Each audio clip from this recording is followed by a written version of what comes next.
Assalamualaikum warahmatullahi wabarakatuh.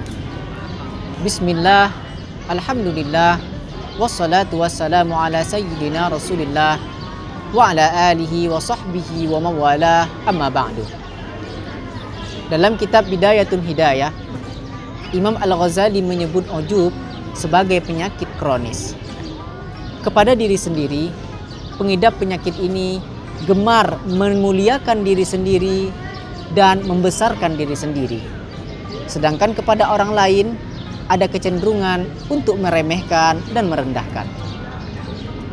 Rasulullah Shallallahu Alaihi Wasallam mengabarkan kepada kita tentang bahaya ujub. Dalam hadis beliau bersabda, ada 3 perkara yang dapat membinasakan.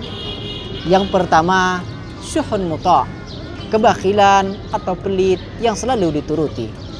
Yang kedua, hawa muttaba', nafsu yang selalu ditaati. Dan yang terakhir, i'jabul mar'i binafsih, orang yang bangga dengan diri sendiri. Saudaraku kaum muslimin yang dirahmati oleh Allah Subhanahu wa ta'ala, mengingat akan bahayanya dari sifat ujub ini, lantas apa solusi yang bisa diambil untuk menanganinya? Imam Al-Ghazali menawarkan tips yang bisa diambil dengan mengembalikannya pada manajemen pikiran. Secara praktis, kiat-kiatnya sebagai berikut. Yang pertama, jika orang yang disebut itu lebih muda dari kita, maka beranggapanlah bahwa yang lebih muda lebih sedikit melakukan maksiat atau bahkan sama sekali belum melakukan maksiat dibanding kita dengan yang lebih tua. Tentu maksiatnya barangkali bisa jadi lebih banyak. Dalam hal ini, maka yang muda lebih baik dari kita yang lebih tua.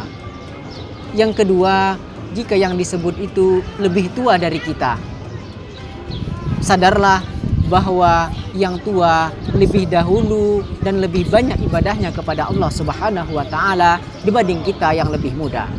Dalam hal ini pun sekali lagi, yang tua lebih baik dari kita yang lebih muda.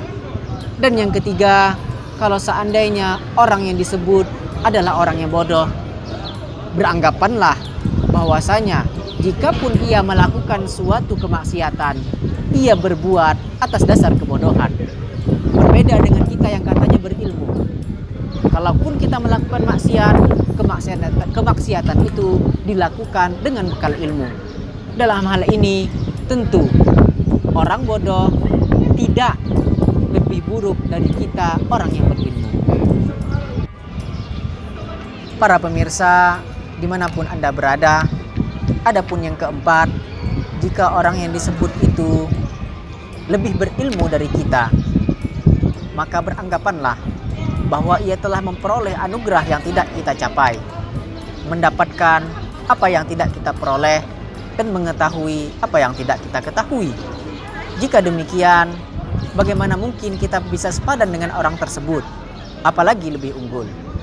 Yang terakhir, jika orang yang disebut itu orang kafir, beranggapanlah bahwa jikalau kemudian hari orang kafir tersebut masuk Islam dan melakukan amal-amal soleh, tentu dosa-dosa masa lalunya akan dihapus. Kita tidak tahu kondisi akhir hayat seseorang. Lalu bagaimana dengan kita? Tidak menutup kemungkinan bisa jadi Allah sesatkan kita di ujung kehidupan kita, berlabuh menjadi seorang kafir dan menutup usia dengan amal-amal yang buruk. Kafir atau muslim seseorang sekarang tidak menutup kemungkinan di kemudian hari akan berubah nasib.